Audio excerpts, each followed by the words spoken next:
ಒಂದು dialogue sir. Dharmappa ನಾಯಕನ ಮಗ, ಹುಕ್ಕಿನ ಕೋಟೆಯ ಹುಲಿ, 7,000 kg ತೂಕದ ಮದವೇರಿದ ಆನೆಯ ಸೊಕ್ಕಡಗಿಸಿದ ಈ ಮದಕರಿ ನಾಯಕನ ಸೊಲ್ಲೆತ್ತಿದರೆ ಸಾಕು. ಅದೆಷ್ಟೋ ವೈರಿಗಳು ತಮ್ಮ ಬೆವರಿನಿಂದಲೇ ಜಲಕ ಮಾಡಿಕೊಳ್ಳುತ್ತಿರುವಾಗ ಕೇವಲ ಪಿತೂರಿ ನಯ ವಂಚನೆಗಳಿಂದ ನನ್ನನ್ನು ಕೆಣಕುತ್ತಿರುವ ಆ ಐದರಾಳಿಗೆ. ಬಟ್ ಪರ್ಸ್ನಲ್ ಲೈಫ್ ಅಂತ ಬಂದಾಗ ಪರ್ಸ್ನಲ್ ಲೈಫ್ ಬಗ್ಗೆನೇ ಒಬ್ಬ ಅಭಿಮಾನಿ ಜಡ್ಜ್ಮೆಂಟ್ ಕೊಟ್ಬಿಡ್ತಾನೆ. ತಲೆ ಕೆಡಿಸ್ಕೋಬಾರ್ದು. ಗೊತ್ತಿಲ್ಲ ಪಾಪ, ಅವ್ನು ತುಂಬ ಫ್ರೀ ಇದ್ದಾನೆ, ಹುಚ್ಚೊಂದು ಥರ ಆಡ್ತಿದ್ದಾನೆ, ನಮ್ಮ ಬಗ್ಗೆ ಎಲ್ಲ ಮಾತಾಡ್ತಿದ್ದಾನೆ ಅಂದರೆ ನಾವು ತಲೆ ಕೆಡಿಸ್ಕೊಬಾರ್ದು.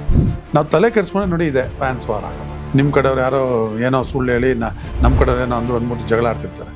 ಸೊ ನೀವು ಸಮಾಧಾನನೂ ಹೇಳ್ಬಾರ್ದು, ಬುದ್ಧಿವಾದನೂ ಹೇಳ್ಬಾರ್ದು. ನಿಮ್ಮ ಇದರಲ್ಲಿ ಇರ್ಬಿಟ್ಟು ಇದು ನಾವು ಚೆನ್ನಾಗಿದ್ದೀವಿ ನೋಡ್ರಪ್ಪ ಅಂತ ನಾವಿಬ್ಬರು ಶೇಕ್ ಹ್ಯಾಂಡ್ ಮಾಡಿ ತೋರಿಸ್ಬೇಕು ಅಷ್ಟೇ. ನಾವು ಚೆನ್ನಾಗಿದ್ದೀವಿ, ಫೂಲಿಶ್ ಆಗ್ತಾ ಇದ್ದೀರಾ, ಸೈಲೆಂಟ್ ಆಗಿರಿ ಅಂತ ಹೇಳಬೇಕು. ಇದನ್ನು ಕಲಿಬೇಕು ನಮ್ಮಲ್ಲಿ. ಇದು ಆಗ್ತಿಲ್ಲ, ಇದು ಆಗಬೇಕು. ಕರೆಕ್ಟ್, ನೀವು ಆಗ್ತಿಲ್ಲ ಅಂತಿದ್ರೆ ನಾನು ಆಗಬೇಕು ಅಂತಿದ್ದೆ. ಪೆದ್ದನ ಮಕ್ಕಳು ಅವ್ರ ಮನೆಯಲ್ಲೇ ಅವ್ರು 1000 ತೂತಿರುತ್ತೆ, ಅದು ಗೊತ್ತಿಲ್ಲದೆ ಈ ಥರದಕ್ಕೆಲ್ಲ ಎಂಟ್ರಾಗಿ ಲೈಫ್ ಹಾಳು ಮಾಡ್ಕೊತಾರೆ, ನೋಟೆಡ್ ಆಗ್ತಾರೆ. ಸೊ ಒಬ್ಬ ನಾರ್ಮಲ್ ಪರ್ಸನ್ಗೆ ಕೋರ್ಟು ಕಚೇರಿ ಅನ್ನೋದು ಎಷ್ಟು ಕಷ್ಟ ಆಗುತ್ತೆ ಸರ್? ಅನ್ನೆಸೆಸರಿ ತಪ್ಪಿಗೆ ಸಿಗಾಕೊಂಡಾಗ, ತಪ್ಪು ಮಾಡಿಲ್ಲದೆ ತಪ್ಪು ಸಿಕ್ಕಾಕೊಂಡಾಗ ಅನುಭವಿಸೋದಿದೆಯಲ್ಲ, ಅದು ಕಷ್ಟ. ನೀವು ತಪ್ಪು ಮಾಡಿ ಸಿಕ್ಕಾಕೊಂಡಾಗ ಆನೆ ಬರೋಣಪ್ಪ ಹೋಗ್ಬೇಕಪ್ಪ ಹೋಗ್ತಾ ಇರ್ತಾನೆ ಆರಾಮಾಗಿ. ತಪ್ಪೇ ಇಲ್ಲದೆ ವಿಧಿ ಇಲ್ಲದೆ ಸಿಕ್ಕಾಕೊಂಡಾಗ ಆ ನೋವಿದೆಯಲ್ಲ, ಅದು ಯಾರಿಗೂ ಹೇಳ್ಕೊಡ್ತಾರೆ.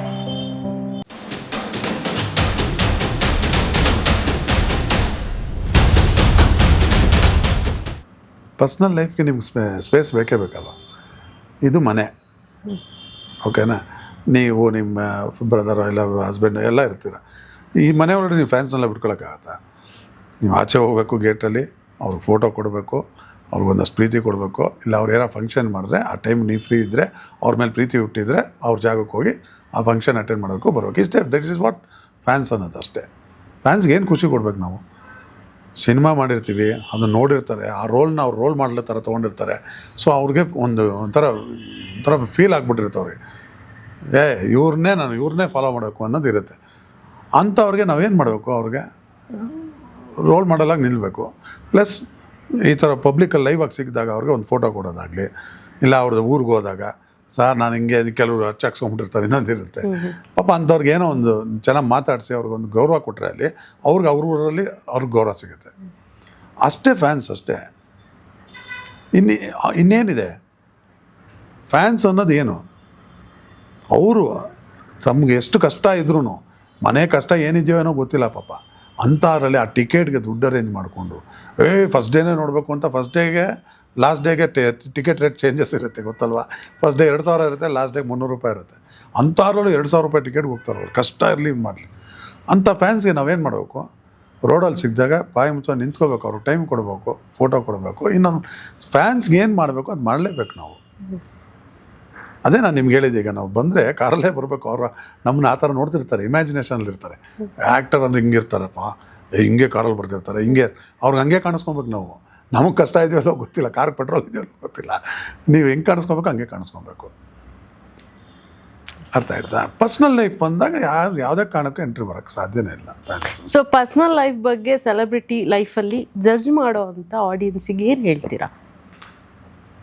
ಅವ್ರಿಗೆ ಅದೇ ನಾನು ಹೇಳಿದೆ, ರೋಲ್ ಮಾಡಲ್ ಆಗಿರ್ಬೇಕಂದ್ರೆ ಈಗ ನೋಡಿ, ನಾನು ಸಿನಿಮಾದಲ್ಲಿ ಬಚ್ಚೋಲೆ ಗೌರವ್ ಅಂತ ನಾನು ಏನೇ ಡ್ರೆಸ್ ಹಾಕ್ಕೊಂಡು ಈಗ ಏನೇನೇ ಉಪೇಂದ್ರ ಅವರೇ ಎಂತೆಂಥ ಕ್ಯಾರೆಕ್ಟರ್ ಮಾಡಿಬಿಟ್ಟಿದ್ದಾರೆ.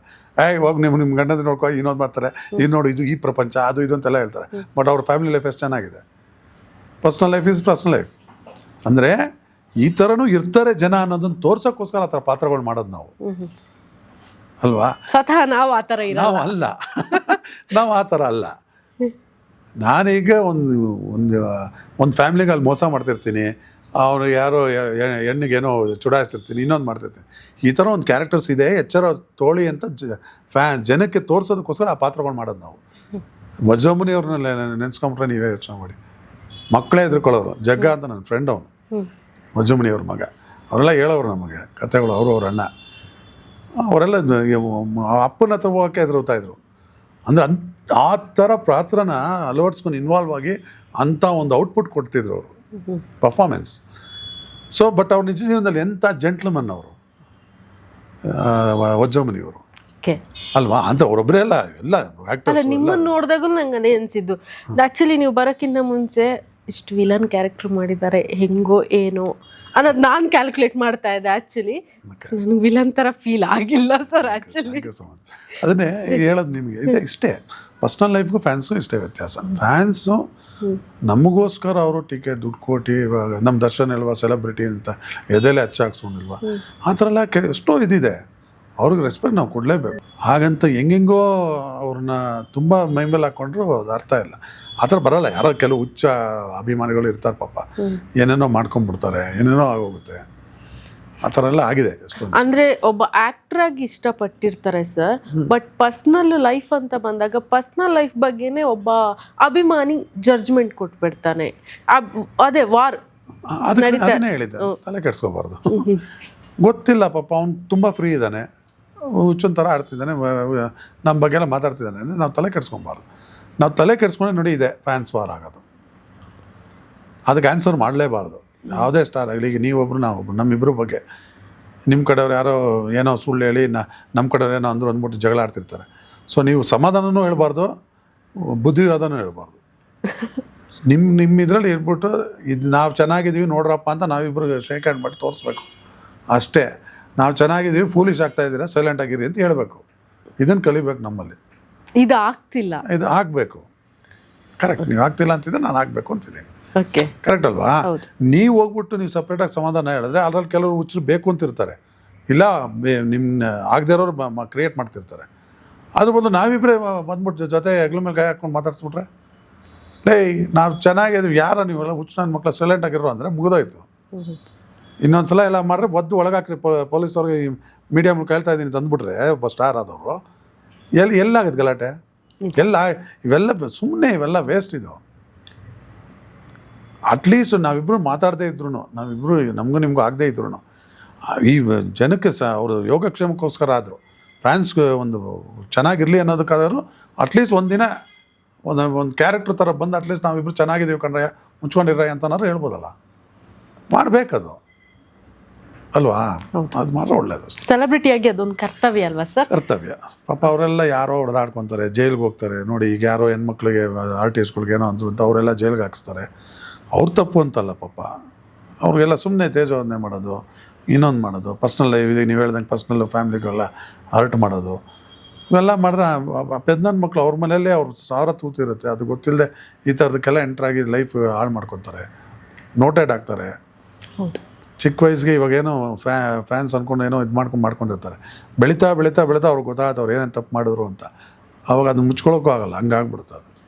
ಸೊ ಒಬ್ಬ ನಾರ್ಮಲ್ ಪರ್ಸನ್ಗೆ ಕೋರ್ಟು ಕಚೇರಿ ಅನ್ನೋದು ಎಷ್ಟು ಕಷ್ಟ ಆಗುತ್ತೆ ಸರ್? ಹಾಂ ನೋಡಿ, ನಾರ್ಮಲ್ ಪರ್ಸನ್ಗೆ ಅದೇ ಸೆಲೆಬ್ರಿಟಿ ನಿಮ್ದು ಕೇಳಿಲ್ಲ, ನಾರ್ಮಲ್ ಪರ್ಸನ್ಗೆ ಕೇಳಿ. ಅದನ್ನೇ ಎಷ್ಟು ಕಷ್ಟ. ಅವ್ನು ದುಡ್ಡಿದ್ದು ಏನೇ ಇದ್ರು ಅಷ್ಟೇ ನೋಡಿ, ಅನ್ನೆಸೆಸರಿ ತಪ್ಪಿಗೆ ಸಿಗಾಕೊಂಡಾಗ, ತಪ್ಪು ಮಾಡಿಲ್ಲದೆ ತಪ್ಪು ಸಿಕ್ಕಾಕೊಂಡಾಗ ಅನುಭವಿಸೋದಿದೆಯಲ್ಲ ಅದು ಕಷ್ಟ. ನೀವು ತಪ್ಪು ಮಾಡಿ ಸಿಕ್ಕಾಕೊಂಡಾಗ ಹಣೆ ಬರೋಣಪ್ಪ ಹೋಗ್ಬೇಕಪ್ಪ ಅಂತ ಹೋಗ್ತಾ ಇರ್ತಾನೆ ಆರಾಮಾಗಿ. ತಪ್ಪೇ ಇಲ್ಲದೆ ವಿಧಿ ಇಲ್ಲದೆ ಸಿಕ್ಕಾಕೊಂಡಾಗ ಆ ನೋವಿದೆಯಲ್ಲ ಅದು ಯಾರಿಗೂ ಹೇಳ್ಕೊಳಕ್ಕಾಗಲ್ಲ ಆ ಥರ. ಸೊ ನಿಮ್ಮ ಹತ್ರ ಎಲ್ಲ ಇದ್ದು ನೀವು ಸಫರ್ ಮಾಡಬೇಕಾದ ಪರಿಸ್ಥಿತಿ ಬಂದಿದೆ, ವೆಯ್ಟ್ ಮಾಡಬೇಕು ಅಷ್ಟೇ. ಇವಾಗ ಅಷ್ಟೇ ವೆಯ್ಟ್ ಮಾಡಬೇಕು. End of the day one day 100% clean ಆಗಿ ಬರ್ತೀನಿ ಅಷ್ಟೇ. ಇಂಡಸ್ಟ್ರಿಗೆ ಬರೋವಂಥ ಹೊಸೊಬ್ಬರಿಗೆ ಏನು ಟಿಪ್ಸ್ ಕೊಡ್ತೀರಾ ಸರ್? ನಾನು ಯಾವಾಗಲೂ ಹೇಳ್ತಾ ಇರ್ತೀನಿ, ಯಾರೇ ಬರಲಿ, ಈಗ ಮನೇಲಿ ನಮ್ಮ ತಂದೆ ತಾಯಿನ ನಾನು ಕೆಲ್ಸಕ್ಕೆ ಹೋಗಿ ಬರೋ ಸಂಬಳದಲ್ಲೇ ಅವ್ರಿಗೆ ಊಟ ಹಾಕ್ಬೇಕು ಅನ್ನೋದಾದರೆ ಖಂಡಿತವಾಗ್ಲೂ ಸಿನಿಮಾ ಇಂಡಸ್ಟ್ರಿಗೆ ಬರಬೇಡಿ ಅಂತೀನಿ ನಾನು. ಯಾಕೆಂದರೆ ಬಂದಿದ್ದ ತಕ್ಷಣ ನಿಮ್ಗೆ ಯಾರು ಸಂಬಳ ಕೊಡೋಲ್ಲ, ಪೇಮೆಂಟ್ ಕೊಡೋಲ್ಲ. 1 ವರ್ಷ 1.5 ವರ್ಷ ನೀವು ಅಲ್ಲಿ ಪರಿಚಯ ಆಗಿ ಕ್ಲೋಸ್ ಆಗಿ ಅವ್ರ ಹತ್ರ ಚಾನ್ಸ್ ಗಿಟ್ಟಿಸ್ಕೊಂಡು ಆ ಚಾನ್ಸು ನಿಮ್ಗೆ ಹೈಲೈಟ್ ಆಗಿ ಅದು ಹಿಟ್ಟಾಗಿ ಆ ಕ್ಯಾರೆಕ್ಟರ್ ನಿಮ್ಮನ್ನು ಗುರ್ತಿಡಿಯೋಂಗೆ ರೆಕಗ್ನೈಸ್ ಆಗಂಗೆ ರೋಡಲ್ಲಿ ಹೋಗ್ತಾರೆ, ಓ ಇವನು ಆ ಪಾತ್ರ ಮಾಡಿದಾನಪ್ಪ ಅಂತ ಜನ ಯಾವತ್ತು ಗುರ್ತು ಹಿಡಿತಾರೆ, ಆವಾಗ ನಿಮಗೆ ಪೇಮೆಂಟ್ ಸ್ಟಾರ್ಟ್ ಆಗುತ್ತೆ. ಅಲ್ಲಿವರೆಗೂ ನೀನು ತಡ್ಕೊಳ್ಳೋಕೆ ಕೆಪಾಸಿಟಿ ಇದ್ದರೆ ಮನೆಯವರು ನಿನ್ನ ದುಡ್ಡಿಗೆ ಎಕ್ಸ್ಪೆಕ್ಟ್ ಮಾಡಿದೆ ಮನೇಲಿ ನಾನು ಮತ್ತೆ ಇದೆಯಪ್ಪ ನೀನು ಹೋಗು ಕಷ್ಟಪಡು 2 ವರ್ಷ ಏನ ಮಾಡು ಪರವಾಗಿಲ್ಲ, ನಮಗೇನಿಲ್ಲಿ ತಿನ್ನೋಕ್ಕೆಲ್ಲ ಇದಿದೆ ಅಂತಿದ್ರೆ ಅಂಥ ಮನೇಲಿರೋಂಥ ಗಂಡ್ಮಕ್ಳಾಗಲಿ ಹೆಣ್ಮಕ್ಳಾಗಲಿ ಸಿನಿಮಾ ಫೀಲ್ಡಿಗೆ ಬರ್ಬೋದು. ಇಲ್ಲಾಂದರೆ ಬಾಯಿ ಮುಚ್ಕೊಂಡು ಓದ್ಬಿಟ್ಟು ಕೆಲ್ಸಕ್ಕೆ ಸೇರ್ಕೊಳ್ಳೋದು ಒಳ್ಳೆಯದು. ಇದು ನನ್ನ ಒಂದು ಸಜೆಷನ್. ರೀಸೆಂಟಾಗಿ ನೀವು ಆ್ಯಕ್ಟ್ ಮಾಡಿರೋ ಒಂದು ಮೂವಿಯಿಂದ ಒಂದು ಡೈಲಾಗ್ ಲೀಕ್ಔಟ್ ಆಗಿದೆ, ಒಬ್ಬರು ಮಗನಿಂದ ಒಂದು ಡೈಲಾಗ್ ಲೀಕ್ಔಟ್ ಆಗಿದೆ. ಆ ಡೈಲಾಗ್ ಬೇಕಿತ್ತು ಸರ್ ನನಗೆ. ಯಾವುದು? ಆ ಡೈಲಾಗ್ ಆಕ್ಚುಲಿ ತುಂಬಾ ಇಷ್ಟ. ನನ್ನ ಮಗ ಅದು. ಓಕೆ ಓಕೆ ಓಕೆ ಓಕೆ ಆ ಡೈಲಾಗ್ ಕಿರಿಕೀರ್ತಿ ಇದರಲ್ಲಿ ಇನ್ಸ್ಟಾಲ್ಲಿ ಅವ್ರು ಹಾಕಿರೋದು. ಓಕೆ ಓಕೆ ಒಂದ್ ಡೈಲಾಗ್ ಸರ್ ಅದು. ಧರ್ಮಪ್ಪ ನಾಯಕನ ಮಗ, ಹುಕ್ಕಿನ ಕೋಟೆಯ ಹುಲಿ, 7,000 kg ತೂಕದ ಮದವೇರಿದ ಆನೆಯ ಸೊಕ್ಕಡಗಿಸಿದ ಈ ಮದಕರಿ ನಾಯಕನ ಸೊಲ್ಲೆತ್ತಿದರೆ ಸಾಕು. ಅದೆಷ್ಟೋ ವೈರಿಗಳು ತಮ್ಮ ಬೆವರಿನಿಂದಲೇ ಜಲಕ ಮಾಡಿಕೊಳ್ಳುತ್ತಿರುವಾಗ ಕೇವಲ ಪಿತೂರಿ ನಯ ವಂಚನೆಗಳಿಂದ ನನ್ನನ್ನು ಕೆಣಕುತ್ತಿರುವ ಆ ಹೈದರಾಳಿಗೆ 210 ವರ್ಷಗಳ ಕಾಲ 12 ಪಾಳೆಗಾರರು, ಈ ದುರ್ಗವನ್ನು ಆಳಿರುವ ಶೌರ್ಯ ಪರಾಕ್ರಮ ಸಮರ ಕಲೆಗಳ ಅರಿವಿಲ್ಲ. ನನ್ನ ಸರಿಸಮವಾದ ಎದುರಾಳಿಯೇ ಆಗಿದ್ದರೆ ಅವನು ಒಮ್ಮೆ ಈ ಮದಕರಿ ನಾಯಕನ ಕೆಂಗಣ್ಣನ್ನು ಕೆಕ್ಕರಿಸಿ ನೋಡಿ ಬದುಕಿ ಹೋಗಲಿ ಸಾಕು. ನನ್ನ ಭದ್ರತಾ ಸೈನ್ಯ ಮೇಲೆ ನನಗೆ ವಿಶ್ವಾಸವಿದೆ. ನಾನೆಂದಿಗೂ ನನ್ನ ಸೈನಿಕರನ್ನು ಸೈನಿಕರಂತೆ ಕಾಣುವುದಿಲ್ಲ, ನನ್ನ ಉದರದಲ್ಲಿ ಜನಿಸಿದ ಮಕ್ಕಳಂತೆ ಕಾಣುವೆ. ನನ್ನ ಕೋಟೆಯ ಕಿಂಡಿಯನ್ನು ಮುಟ್ಟಲು ಪ್ರಯತ್ನಿಸಿದವರನ್ನು ಒಂದು ಹೆಣ್ಣು ಮಗಳು ಸಾಕು ಅಂತವರಿಗೆ ಮುಟ್ಟಿ ನೋಡಿಕೊಳ್ಳುವಂತೆ ದಿಟ್ಟ ಉತ್ತರ ಕೊಡಲು. ಧೈರ್ಯಂ ಸರ್ವರ್ಥ ಸಾಧಕಂ. ಇದು ನಾನು ಬದುಕಿ ಉಳಿದ್ರೆ ಸಾಕು. ಈ ಥರ ಇರುತ್ತೆ. ಓಕೆ ಸರ್, ಈ ಕ್ವಶನ್ ಒಂದು ಕೇಳಲೇಬೇಕು. ನಿಮ್ಮ ಆ್ಯಕ್ಟಿಂಗ್ ಬಗ್ಗೆ ನಿಮಗೆ ಯಾವುದೋ ಒಂದು ಮೂಮೆಂಟಲ್ಲಿ ಪ್ರೌಡ್ ಮೂಮೆಂಟ್ ಆಗಿದೆ ಅಂತಂದ್ರೆ ಅದು ಯಾವ ಮೂಮೆಂಟಲ್ಲಿ ಸರ್? ಓಕೆ, ನಾನು ಮಾಡಲ್ಲ ಅಂತ ಅನ್ಕೊಂಡಿದ್ದೆ, ಆಯ್ತಾ ಇಷ್ಟು ಈಸಿ? ಕ್ರಾಂತಿವೀರ ಸಂಗೊಳ್ಳಿ ರಾಯಣ್ಣ. ಓಕೆ, ಅದು ಇದರಲ್ಲಿ ಈವನ್ ಗಂಡುಗಲಿ ಕುಮಾರರಾಮಲ್ಲಿ ನಾನು ಮಾಡಲ್ಲ ಅಂದ್ಕೊಂಡಿರಲಿಲ್ಲ, ಮಾಡ್ತೀನಿ. ಅದರಲ್ಲಿ ಇಷ್ಟು ಲೆಂತ್ ಡೈಲಾಗ್ ಇರಲಿಲ್ಲ. ಬಟ್ ಕ್ರಾಂತಿವೀರ ಸಂಗೊಳ್ಳಿ ರಾಯಣ್ಣ ಮತ್ತು ಇದು ಮದಕರಿ ನಾಯಕ ಅಲ್ಲ, ಇನ್ನೊಂದು ರಾಘವೇಂದ್ರ ಮಹಿಮೆ ಮಾಡಿದ್ದೀನಿ, ಅದು ಗ್ಯಾಪ್ಕಲ್ಲ. ಅದು ಡೈಲಾಗ್ ತುಂಬ ಇದಾಯಿತು. ಕೆಲವು ಚಾಲೆಂಜಿಂಗ್ ಪಾತ್ರಗಳು ನನಗೆ ಸಖತ್ತಾಗಿ ಸಿಕ್ಕಿದೆ. ಲೆಂತ್ ಡೈಲಾಗ್ಸ್ ಅಂತಲ್ಲ, ನಮಗೆ ಲೆಂತ್ ಅನಿಸ್ತಾನೆ ಇರಲಿಲ್ಲ. ನಮ್ಗೆ ಏನಂದರೆ ಇನ್ವಾಲ್ವ್ ಆಗ್ಬಿಡ್ತಾ ಇದ್ವಿ ನಾವು. ಒಂದು 2 ಲೈನ್ಗೆ ಕಟ್ ಮತ್ತೆ ಫಂಬಲ್ ಹಿಂಗಾಗುತ್ತೆ. ಬಟ್ ನೀವು ಕಂಟಿನ್ಯೂಸ್ ಆಗಿ ಹೇಳ್ತೀರಾ ಅಂದ್ರೆ ಹೆಂಗ್ ಇಲ್ಲ, ನಿಮ್ಗೆ ಆ ರೆಸ್ಪಾನ್ಸಿಬಿಲಿಟಿ ಬಂದಾಗ ನಿಮ್ಗೆ ಆಟೋಮೆಟಿಕ್ ಬರುತ್ತೆ. ಆಸ್ ಅನ್ ಆರ್ಟಿಸ್ಟ್ ನಿಮಗೆ ಅಂಥ ರೋಲ್ ಸಿಕ್ಕ ನೀವು ಇಷ್ಟಕ್ಕೆ ಆಗ್ಬಿಡ್ತೀರ, ಹಬ್ಬ ಮಾಡಲೇಬೇಕು ಅಂತ ಬಂದಾಗ ಇನ್ವಾಲ್ವ್ ಆಗ್ಬಿಡ್ತೀರ. ಓಕೆ, ಸೊ ನಿಮ್ಮ ಆ್ಯಕ್ಟಿಂಗ್ ಕೆರಿಯರಲ್ಲಿ ನಿಮ್ಮ ಮೊದಲ ಗುರು ಅಂತ ಅಂದರೆ ಯಾರನ್ನು ಹೇಳಕ್ಕೆ ಇಷ್ಟಪಡ್ತೀರಾ ಸರ್?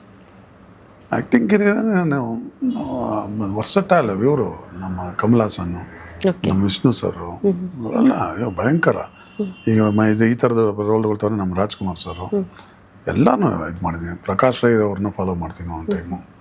ಎಲ್ಲನೂ ಒಬ್ಬ ಆ್ಯಕ್ಟರ್ಗೆ ಇಮಿಟೇಟ್ ಅನ್ನೋದು ಮಸ್ಟ ಅಲ್ಲ, ಅವ್ರನ್ನ ಜಸ್ಟ್ ಇನ್ಸ್ಪಿರೇಷನ್ ಆಗಿ ಮಾತ್ರ ತಗೋಬೇಕು? ಇಮಿಟೇಟ್ ಮಾಡಿ ಗೊತ್ತಾಗ್ಬಿಡುತ್ತಲ್ಲ. ಓಕೆ, ನೀವು ಆ್ಯಕ್ಟರ್ ಅಂತ ಹೆಸರು ತೊಗೊಂಡ್ಮೇಲೆ ಇಮಿಟೇಟ್ ಮಾಡಿದ್ರೆ ಹೋಯ್ತು, ಮಿಮಿಕ್ರಿ ಆಗೋಗ್ತೀರಾ. ಆ್ಯಕ್ಟರ್ ಅಂದಮೇಲೆ ಈಗ ಇವರು ಹೆಂಗೆ ಫೇಮಸ್ ಆರು, ಇವ್ರು ಯಾವ ಥರ ಇದು ಮಾಡ್ತಾರೆ, ಅದು ಒಂದಷ್ಟು ಅಂಶನ ಯಾವಾಗಲೂ ಕೆಲವು ಪರ್ಟಿಕ್ಯುಲರ್ ಸೀನ್ಸಲ್ಲಿ ಸೇಮ್ ಸೀನ್ಸೇ ಸಿಕ್ಕಿರುತ್ತೆ ಅವ್ರಿಗೆ. ಅದನ್ನ ಎಷ್ಟು ಥರ ಚೇಂಜ್ ಮಾಡ್ತಾರೆ, ನವರಸಲ್ಲಿ ಮಾಡಿ ತೋರಿಸ್ತಾರೆ. ಅದು ನೋಡ್ಕೊಂಡು ನಾವು ಮಿರರಲ್ಲಿ ಪ್ರಾಕ್ಟೀಸ್ ಮಾಡ್ಕೊಂಡ್ಬಿಟ್ರೆ ಆಗುತ್ತೆ. ಆ ಥರ ಮಿರರೇ ಫಸ್ಟ್ ಗುರು ನಿಮ್ಗೆ ಹಾಗಾದರೆ? 100%. ಓಕೆ, ಕೊನೆಯದಾಗಿ ಇಷ್ಟು ವರ್ಷ ನಿಮಗೆ ಪ್ರೀತಿಯಿಂದ ಇನ್ನು ನಿಮ್ಮನ್ನು ನೋಡಬೇಕಂತ ಹರಸಿ ಹಾರೈಸ್ತಿರೋ ಜನಗಳಿಗೆ ಏನು ಹೇಳಕ್ಕೆ ಇಷ್ಟಪಡ್ತೀರಾ ಸರ್? ಅದೇ, ಊಹಾಪೋಹಗಳಿಗೆ ದಯವಿಟ್ಟು ಯಾವತ್ತೂ ಕಿವಿ ಕೊಡಬೇಡಿ. ಯಾಕೆಂದರೆ ಇಂಡಸ್ಟ್ರೀಲಿ ಎಷ್ಟೋ ವರ್ಷ ಜರ್ನಿ ಮಾಡಿರುವಾಗ ಸಿಂಪಲ್ ಸ್ವಂತ ಬುದ್ಧಿವಂತಿಕೆ, ಸ್ವಂತ ಯೋಚನೆ ಮಾಡಿಬಿಟ್ರೆ ಇವ್ರು ಹಂಗಲ್ಲ ಅನ್ನೋದು ಗೊತ್ತಾಗುತ್ತೆ. ಯಾಕಂದ್ರೆ ನನ್ನ ಎಕ್ಸ್ಪೀರಿಯೆನ್ಸಲ್ಲಿ ನನಗೆ ಆಗೋಂಥ ಒಂದು ಅನ್ಯಾಯ ಅವೆಲ್ಲ ಆಗುತ್ತೆ. ನಾವು ಆಮೇಲೆ ಏನೂ ಮಾಡೋಕ್ಕಾಗಲ್ಲ. ನಮ್ಮಂಥವರು ಪಬ್ಲಿಕ್ ಫೀಲ್ಡಲ್ಲಿರೋರು 100% ಎಲ್ಲ ಥರನೂ ಸಣ್ಣ ಪುಟ್ಟ ಈ ಥರ ಬರ್ತಾ ಇರುತ್ತೆ, ಹೋಗ್ತಾ ಇರುತ್ತೆ, ಇದೆಲ್ಲ ಇರುತ್ತೆ. ಕೇಳ್ಕೊಳ್ಳೋದು, ಇಂಡಸ್ಟ್ರೀಲಿ ಇಷ್ಟು ವರ್ಷ ಬೆಳೆಸ್ತಾ ಇದ್ದೀರಾ, ಹೀಗೆ ನಿಮ್ಮ ಆಶೀರ್ವಾದ ಪ್ರೀತಿ ಸದಾ ಇರಲಿ ನನ್ನ ಮೇಲೆ ಅಂತ ಕೇಳ್ಕೊತೀನಿ. Thank you so much sir. Actually ನಿಮ್ಮನ್ನು ಇನ್ನೂ ಒಂದಷ್ಟು ವರ್ಷ ಸ್ಕ್ರೀನ್ ಮೇಲೆ ಇನ್ಸ್ಪೆಕ್ಟರ್ ರೋಲ್ ಆದರೂ ತೊಂದರೆ ಇಲ್ಲ. ಸೊ ಆ ಗೆಟಪ್ಪಲ್ಲಿ ನೋಡಬೇಕು ಅಂತ ತುಂಬ ಆಸೆ ಇದೆ. ಆದಷ್ಟು ಬೇಗ ಬನ್ನಿ ಸರ್ ನಮ್ಮ ಎದುರುಗಡೆ. So thank you so much. ಇಷ್ಟು ಹೊತ್ತು ನಿಮ್ಮ ಮನಸ್ಸಿನ ಮಾತುಗಳನ್ನು ಮುಚ್ಚುಮರೆ ಇಲ್ಲದೆ ನಮ್ಮ ಜೊತೆ ಶೇರ್ ಮಾಡ್ಕೊಂಡಿದ್ದಕ್ಕೆ ತುಂಬ ಖುಷಿ ಆಯಿತು sir. Thank you so much. ನೋಡಿದ್ರಲ್ಲ ವೀಕ್ಷಕರೇ, ಇಷ್ಟು ಹೊತ್ತು ಬಿಯಾಂಡ್ ಲಿಮಿಟ್ಸಲ್ಲಿ ಧರ್ಮ ಸರ್ ಅವರು ಅವರ ಮನದಾಳದ ಮಾತುಗಳನ್ನು ನಮ್ಮ ಜೊತೆ ಯಾವುದೇ ಮುಚ್ಚುಮರೆ ಇಲ್ಲದೆ ಹಂಚ್ಕೊಂಡ್ರು. ಸೊ ಮುಂದೆ ಇಂಥದ್ದೇ ಒಂದು ಡಿಫ್ರೆಂಟ್ ಆಗಿರೋ ಗೆಸ್ಟ್ ಜೊತೆ ನಾನು ನಿಮ್ಮನ್ನು ಭೇಟಿ ಆಗ್ತೀನಿ. ನಮಸ್ಕಾರ.